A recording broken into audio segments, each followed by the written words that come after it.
دوسری چیز جو سمجھنی ہے عقیدہ ختم نبوت.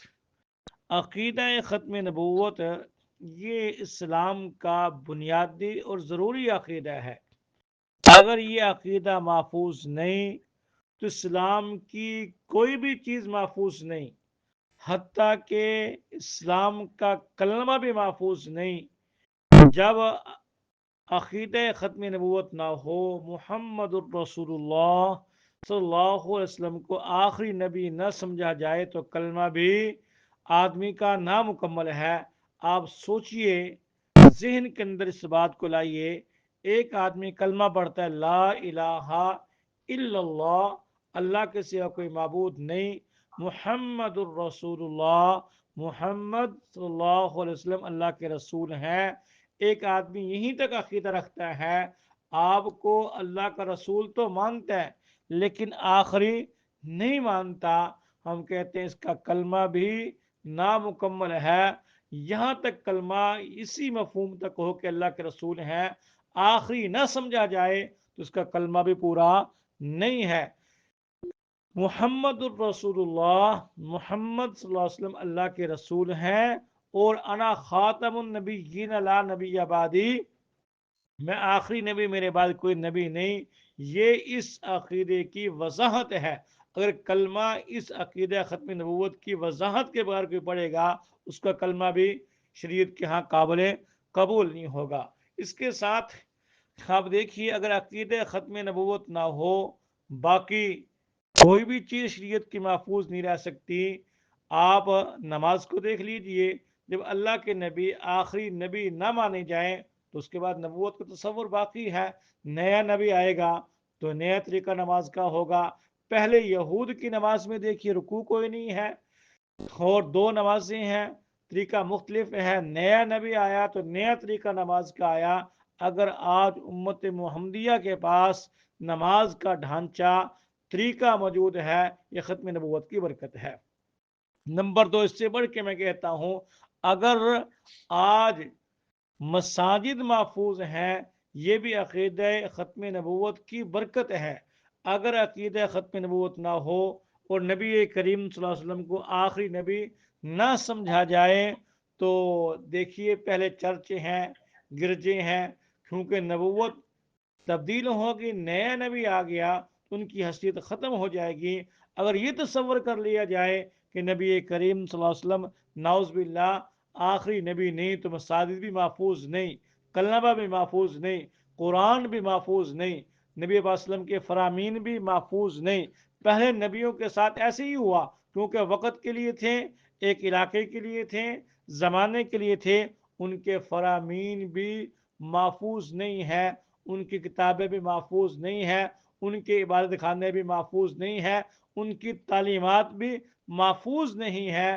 یہ عقیدہ ختم نبوت کی برکت ہے کہ الحمدللہ ہمارے پاس دین من اور ان ویسے ہی محفوظ ہے جیسے اللہ شانہ نے اپنے محبوب پہ نازل فرمایا تھا.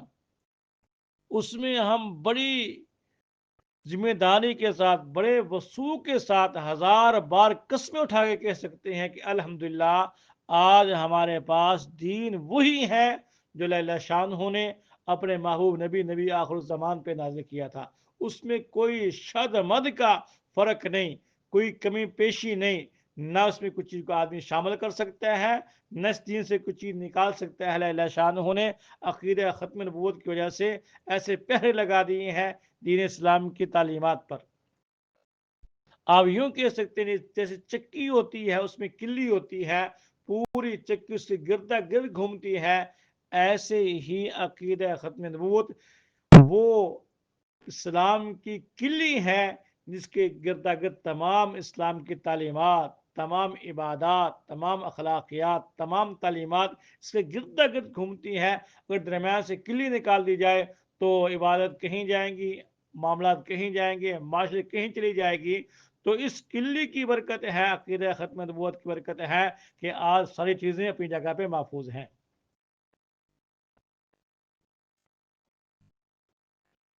تو اس لیے عقیدہ ختم نبوت کو اللہ شانہ نے بڑی وضاحت کے ساتھ، قرآن پاک کی تقریباً 100 آیات مبارکہ ہیں جن سے عقیدہ ختم نبوت کی وضاحت ہوتی ہے، اور ایک آیت کا انکار کرنے والا بھی دائرہ اسلام سے خارج ہو جاتا ہے۔ جو آدمی اتنی آیات کا 100 آیات کا انکار کرے گا، بھلا وہ کیسے مسلمان رہ سکتے ہیں؟ تو اس لیے قرآن عظیم الشان نے 100 آیات میں عقیدہ ختم نبوت کو بیان کیا، وضاحت کے ساتھ، صراحت کے ساتھ، اعلانیتاً اس مسئلے کو واضح کیا ہے، ورنہ قرآن پاک کی ہر آیت وہ ختم نبوت کی مستقل دلیل ہے۔ نبی کریم صلی اللہ علیہ وسلم نے 210 احادیث تو وہ ہیں جو مفتی شفیع صاحب رحمۃ اللہ علیہ نے جمع کیا ختم نبوت کامل کے اندر۔ اس کے علاوہ اور بھی روایات کو اگر جمع کیا جائے تو روایتیں جمع ہو سکتی ہیں، کم سے کم 210 روایات ایسی ہیں جن سے عقیدہ ختم نبوت واضح ہوتا ہے۔ اور اجماع امت، پوری امت، نبی کریم صلی اللہ علیہ وسلم کے زمانے سے لے کر آج تک کوئی ایسا مسلمان نہیں، کوئی زمانہ ایسا نہیں جس زمانے کے اندر مسلمانوں کا اس بات پہ اجماع نہ ہو کہ آپ نبی کریم صلی اللہ علیہ وسلم آخری نبی ہیں، آپ کے بعد کوئی نیا نبی نہیں آ سکتا۔ پوری امت ہر زمانے پہ اس بات پہ متفق رہی ہے۔ باقی عبادات میں، فروعی مسائل میں اختلاف چلتا رہا ہے، لیکن اس مسئلے میں کبھی کوئی اختلاف نہیں ہوا، کبھی دو رائے نہیں ہوئی۔ اجماع امت بھی اسی کے اوپر ہے۔ ملا علی کا رحمۃ اللہ علیہ فرماتے ہیں کہ ان دعوی نبوت بعد نبینا کفر بالاجماع، کہ نبی کریم صلی اللہ علیہ وسلم کے بعد بالاجماع دعوی نبوت کفر ہے۔ جو آدمی نبی کریم صلی اللہ علیہ وسلم کے بعد کسی بھی رنگ میں نبوت کا دعویٰ کرے گا وہ بالاجماع کافر ہو جائے گا۔ سیدنا امام اعظم ابو حنیفہ رحمۃ اللہ علیہ کے زمانے میں ایک شخص نے نبوت کا دعویٰ کیا، لوگوں نے کہا ہم تو نہیں مانتے آپ کو نبی، ہم کیسے آپ کو نبی مان لیں؟ نبی آخر الزمان محمد رسول اللہ صلی اللہ علیہ وسلم آخری نبی ہیں، آپ کے بعد کوئی نبی پیدا ہو نہیں سکتا۔ اس نے کہا چلو نبی نہ مانو، میرے بارے میں استخارہ کر لو۔ یہ بات بڑی توجہ کی سمجھنے والی ہے۔ اس نے کہا نبی نہ مانو، آج بھی مرزائی بہت سے یہ وسوسہ دیتے ہیں کہ چلو مرزا قادیانی کے بارے میں استخارہ کر لو، استخارہ کر لو، جو استخارے میں آئے گا اس کو مان لینا۔ تو سیدنا امام اعظم ابو حنیفہ رحمۃ اللہ علیہ کے پاس لوگ گئے اور جا کے مسئلہ پوچھا کہ حضرت ایک آدمی نے نبوت کا دعویٰ کیا اور وہ کہتے چلو نبی ماننے کے لیے استخارہ کر لو، تو کیا استخارہ کرنے کی اجازت ہے؟ تو فتویٰ سنیے گا سیدنا امام اعظم ابو حنیفہ رحمۃ اللہ علیہ کا، جو امام اعظم ہیں، اپنے وقت کے بہت بڑے عالم ہیں، صحابہ کے براہ راست شاگرد ہیں۔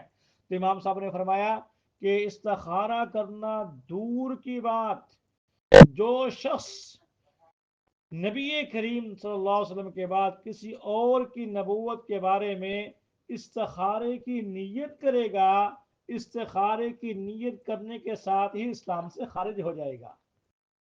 کیوں کہ استخارہ وہاں کیا جاتا ہے جہاں کوئی تردد ہو، شک ہو، ریب ہو، جہاں عقیدہ اٹل ہو، اس کے بارے میں استخارہ نہیں کیا جا سکتا۔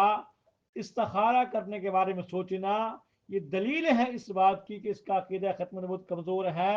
جس کا عقیدہ ختم نبوت کمزور ہوگا وہ آدمی مسلمان نہیں ہو سکتا۔ دیکھیے نا، استخارہ وہاں کریں گے جہاں دو چیزیں ہوں کہ میں یہ کروں کہ وہ کروں، آدمی تذبذب میں ہو، دو رشتے سامنے آ رہے ہوں کہ میں ماموں کی بیٹی کے ساتھ شادی کروں یا خالہ کی بیٹی کے ساتھ شادی کروں، یہاں تو آپ استخارہ کر سکتے ہیں، لیکن آپ یہ استخارہ نہیں کر سکتے کہ میں خالہ کے ساتھ شادی کروں یا میں پھوپھی کے ساتھ شادی کروں، جس کو شریعت نے قطعی حرام کر دیا، جس کی وضاحت شریعت نے بیان کر دی، اس کے بارے میں استخارہ نہیں ہو سکتا۔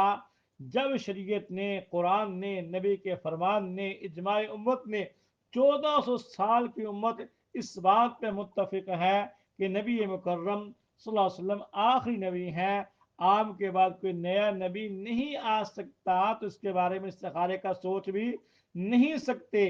ایسے ہی ایک اور نے دعویٰ کیا سیدنا امام اعظم ابو حنیفہ رحمۃ اللہ کے زمانے میں، تو اس کے بارے میں آپ نے فرمایا کہ کوئی آدمی مناظرے کی غرض سے اس سے دلیل طلب کرے گا کہ تو نبی ہے، کوئی دلیل تو پیش کر، دیکھیں تو نبی بھی ہے کہ نہیں ہے۔ فرمایا دلیل کا طلب کرنے والا آدمی اسلام سے خارج ہو جائے گا، کیونکہ دلیل کا مطالبہ وہی کرے گا جو آدمی ختم نبوت کے عقیدے میں شک کرے گا۔ اس لیے قرآن سے بھی یہ مسئلہ ثابت ہے، نبی کے فرمان سے بھی یہ مسئلہ ثابت ہے، اور پوری امت کی اجماع سے یہ مسئلہ ثابت ہے۔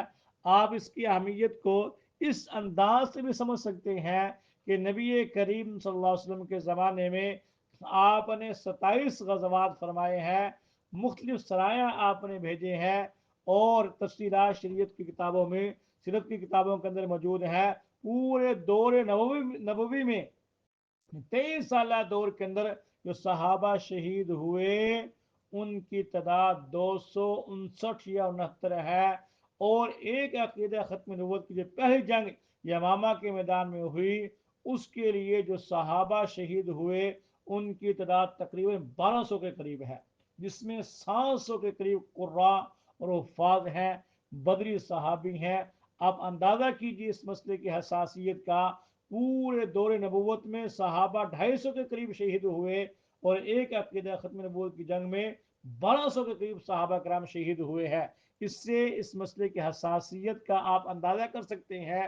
اور افسوس یہ ہے کہ آج کے مسلمان کو عقیدہ ختم نبوت کی تعریف کا پتہ نہیں، اور جب وہ تعریف، حتیٰ کہ یہ بھی پتہ نہیں ختم نبوت کہتے کس کو ہے۔ ہم لوگ ایک چار دیواری میں ہیں، دینی ماحول کے اندر ہے، اللہ شان نے ہمیں شوق عطا فرمایا، نسبت دین کے عطا فرمائی، ہمیں محسوس نہیں ہوتا۔ آپ بازار میں نکل چلے جائیں، لوگوں سے سوال کریں کہ ختم نبوت ہے کیا، لوگوں کو پتہ ہی نہیں ختم نبوت کہتے کس کو ہے۔ اور ہمارے پڑھا لکھا طبقہ جو اپنے آپ کو سمجھدار اور دیندار گردانتا ہے، ان سے بھی اگر آپ پوچھیں ختم نبوت کہتے کس کو ہے، عقیدہ ختم نبوت کا معنی کیا ہے، وہ تعریف کریں گے کہ اس سے دشمن کو وار کرنے کا موقع مل جاتا ہے۔ عموماً جب پوچھا جاتا ہے یہ عقیدہ ختم نبوت کا مطلب کیا ہے، وہ یہ کہتے ہیں جناب نبی کریم صلی اللہ علیہ وسلم آخری نبی ہے، یہ ختم نبوت کی تعریف کی جاتی ہے۔ اور جب یہ تعریف کرتے ہیں کہ ہمارے نبی آخری نبی ہیں، آپ کے بعد کوئی نبی نہیں، تو مرزائی فوراً نوجوان کو جو کبھی عالم کے پاس بیٹھا نہیں، مدرسے میں گیا نہیں، دین کی تعلیمات حاصل نہیں کی، وہ کہتے دیکھو نا مولویوں نے آپ کو الٹے رستے پہ چلایا ہوا ہے، تم کہتے ہو نا کہ نبی کریم صلی اللہ علیہ وسلم آخری نبی ہے، آپ کے بعد کوئی نبی نہیں آئے گا، سیدنا عیسیٰ وہ تو آئیں گے۔ لہذا تعریف ایسی اپنے آپ کے ذہن میں ہونی چاہیے، لوگوں کو بتلانی چاہیے کہ جس سے دشمن کو پھسلانے کا، وار کرنے کا موقع نہ ملے۔ تو میں آپ کو جامع معنی تعریف بتلاتا ہوں کہ اگر آپ اس تعریف کو ذہن میں بٹھائیں گے، کبھی مرزائی آپ کو اپنے جال میں نہیں پھنسا سکیں گے۔ اس کے جوابات انشاءاللہ آگے چل کے آئیں گے کہ عیسیٰ السلام جب آئیں گے تو ان کی حیثیت کیا ہوگی، مستقل ہماری بحث آ رہی ہے۔ تو عقیدہ ختم نبوت کا معنی یہ ہے کہ آمنہ کے لال، دلہ کے در یتیم، نبی آخر الزمان حضرت محمد مصطفیٰ احمد مصطفیٰ صلی اللہ علیہ وسلم آخری نبی ہیں، آپ کے بعد کوئی نیا نبی نہیں آئے گا۔ جب آپ یہ نئے کا لفظ اس میں شامل کر دیں گے، اب ان کی گردن ٹوٹ جائے گی، زبان پہ سکتہ طاری ہو جائے گا کہ او ہو اس کو کس نے سمجھا دیا۔ سیدنا عیسیٰ علیہ السلام جو آئیں گے وہ نئے نبی نہیں ہوں گے، بلکہ وہ پہلے نبی بن کے تشریف لا چکے ہیں۔ نمبر 2، آپ اس کو یوں بھی کہہ سکتے ہیں کہ میرے آپ کے نبی آخری نبی ہیں، آپ کے بعد کوئی نبی پیدا نہیں ہوگا۔ جب آپ نے کہا نبی پیدا کوئی نہیں ہوگا تو سیدنا عیسیٰ علیہ السلام تو پہلے پیدا ہو چکے ہیں۔